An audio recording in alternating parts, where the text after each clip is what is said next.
श्रीमद् वाल्मीकि रामायण बालकांड 37वां सर्ग। गंगा से कार्तिकेय की उत्पत्ति का प्रसंग। जब महादेव जी तपस्या कर रहे थे, उस समय इंद्र और अग्नि आदि संपूर्ण देवता अपने लिए सेनापति की इच्छा लेकर ब्रह्मा जी के पास गए। देवताओं को आराम देने वाले श्री राम, इंद्र और अग्नि सहित समस्त देवताओं ने भगवान ब्रह्मा को प्रणाम करके इस प्रकार कहा। प्रभु, पूर्व काल में जिन भगवान महेश्वर ने हमें सेनापति प्रदान किया था, वे उमा देवी के साथ उत्तम तप का आश्रय लेकर तपस्या करते हैं। विधि विधान के ज्ञाता पितामह, अब लोकहित के लिए जो कर्तव्य प्राप्त हो उसको पूर्ण कीजिए, क्योंकि आप ही हमारे परम आश्रय है। देवताओं की यह बात सुनकर संपूर्ण लोकों के पितामह ब्रह्मा जी ने मधुर वचनों द्वारा उन्हें सांत्वना देते हुए कहा, देवताओं, गिरिराज कुमारी पार्वती ने जो शाप दिया है, उसके अनुसार तुम्हें अपनी पत्नियों के गर्भ से अब कोई संतान नहीं होगी। उमा देवी की वाणी अमोघ है, अतः वह सत्य होकर ही रहेगी, इसमें संशय नहीं है। यह है उमा की बड़ी बहन आकाश गंगा, जिनके गर्भ में शंकर जी के उस तेज को स्थापित करके अग्निदेव एक ऐसे पुत्र को जन्म देंगे जो देवताओं के शत्रुओं का दमन करने में समर्थ सेनापति होगा। ये गंगा गिरिराज की ज्येष्ठ पुत्री है, अतः अपनी छोटी बहन के उस पुत्र को अपने ही पुत्र के समान मानेगी। उमा को भी यह बहुत प्रिय लगेगा, इसमें संशय नहीं है। रघुनंदन, ब्रह्मा जी का यह वचन सुनकर सब देवता कृतकृत्य हो गए। उन्होंने ब्रह्मा जी को प्रणाम करके उनका पूजन किया। श्री राम विविध धातुओं से अलंकृत उत्तम कैलाश पर्वत पर जाकर उन संपूर्ण देवताओं ने अग्निदेव को पुत्र उत्पन्न करने के कार्य में नियुक्त किया। वे बोले, देव हुताशन, यह देवताओं का कार्य है, इसे सिद्ध कीजिए। भगवान रुद्र के उस महान तेज को आप गंगा जी में स्थापित कर दीजिए। तब देवताओं से बहुत अच्छा कहकर अग्निदेव गंगा जी के निकट आए और बोले, देवी, आप इस गर्भ को धारण करें, यह देवताओं का प्रिय कार्य है। अग्निदेव की यह बात सुनकर गंगा देवी ने दिव्य रूप धारण कर लिया। उनकी यह महिमा, यह रूप वैभव देखकर अग्निदेव उस रुद्र तेज को उनके सब ओर बिखेर दिया।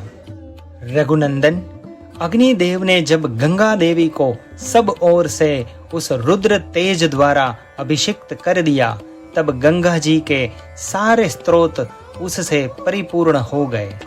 तब गंगा ने समस्त देवताओं के अग्रगामी अग्निदेव से इस प्रकार कहा, देव, आपके द्वारा स्थापित किए गए हुए बड़े हुए तेज को धारण करने में मैं असमर्थ हूँ।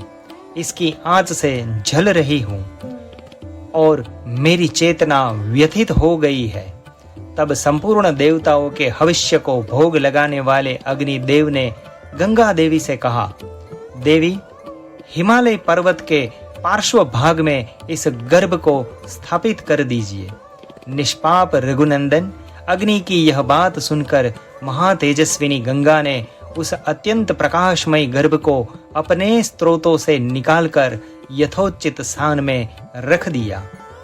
गंगा के गर्भ से जो तेज निकला, वह तपाए हुए झांबू नद नामक सुवर्ण के समान कांतिमान दिखाई देने लगा। गंगा सुवर्णमय मेरुगिरी से प्रकट हुई है, अतः उनका बालक भी वैसे ही रूप रंग का हुआ। पृथ्वी पर जहां वह तेजस्वी गर्भ स्थापित हुआ, वहां की भूमि तथा प्रत्येक वस्तु सुवर्णमयी हो गई। उसके आसपास का स्थान अनुपम प्रभा से प्रकाशित होने वाला रजत हो गया। उस तेज की तीक्ष्णता से ही दूरवर्ती भूभाग की वस्तुएं तांबे और लोहे के रूप में परिणत हो गई। उस तेजस्वी गर्भ का जो मल था, वही वहां रागा और शीशा हुआ। इस प्रकार पृथ्वी पर पड़कर वह तेज नाना प्रकार के धातुओं के रूप में वृद्धि को प्राप्त हुआ। पृथ्वी पर उस गर्भ के रखे जाते ही उसके तेज से व्याप्त होकर पूर्वोक्त श्वेत पर्वत और उससे संबंध रखने वाला सारा वन सुवर्णमय होकर जगमगाने लगा। पुरुष से रघुनंदन, तभी से अग्नि के समान प्रकाशित होने वाले सुवर्ण का नाम जात रूप हो गया, क्योंकि उसी समय सुवर्ण का तेजस्वी रूप प्रकट हुआ था। उस गर्भ के संपर्क में वहां का तृण, वृक्ष, लता और गुल्म सब कुछ सोने का हो गया। तदनंतर इंद्र और मरुद गणों सहित संपूर्ण देवताओं ने वहां उत्पन्न हुए कुमारों को दूध पिलाने के लिए 6 कृतिकाओं को नियुक्त किया। तब उन कृतिकाओं ने यह हम सब का पुत्र हो ऐसी उत्तम शर्त रखकर और इस बात का निश्चित विश्वास लेकर उस नवजात बालक को अपना दूध प्रदान किया। उस समय सब देवता बोले, यह बालक कार्तिकेय कहलाएगा और तुम लोगों का त्रिभुवन विख्यात पुत्र होगा, इसमें संशय नहीं है। देवताओं का यह अनुकूल वचन सुनकर शिव और पार्वती से स्खलित तथा गंगा द्वारा गर्भस्राव होने पर प्रकट हुए अग्नि के समान उत्तम प्रभा से प्रकाशित होने वाले उस बालक को कृतिकाओं ने नहलाया। ककुत्स्थ कुलभूषण श्री राम अग्नितुल्य तेजस्वी महाबाहु कार्तिकेय गर्भस्राव काल में स्कंदित हुए थे, इसलिए देवताओं ने उन्हें स्कंद कहकर पुकारा। तदनंतर कृतिकाओं के स्तनों में परम उत्तम दूध प्रकट हुआ। उस समय स्कंद ने अपने 6 मुख प्रकट करके उन 6 का एक साथ ही स्तनपान किया। एक ही दिन दूध पीकर उस सुकुमार शरीर वाले शक्तिशाली कुमार ने अपने पराक्रम से दैत्यों की सारी सेनाओं पर विजय प्राप्त की। तत्पश्चात अग्नि आदि सब देवताओं ने मिलकर उन महातेजस्वी स्कंद का देव सेनापति के लिए पद पर अभिषेक किया। श्री राम, यह मैंने तुम्हें गंगा जी के चरित्र को विस्तार पूर्वक बताया है, साथ ही कुमार कार्तिकेय के जन्म का भी प्रसंग सुनाया है, जो श्रोताओं को धन्य एवं पुण्यात्मा बना देने वाला है। काकुत्स्थ, इस पृथ्वी पर जो मनुष्य कार्तिकेय में भक्ति भाव रखता है वह इस लोक में दीर्घायु तथा पुत्र पौत्र से संपन्न हो मृत्यु के पश्चात स्कंद के लोक में जाता है। इसी प्रकार श्री वाल्मीकि निर्मित आर्ष रामायण आदि काव्य के बालकांड में 37वां सर्ग पूरा हुआ।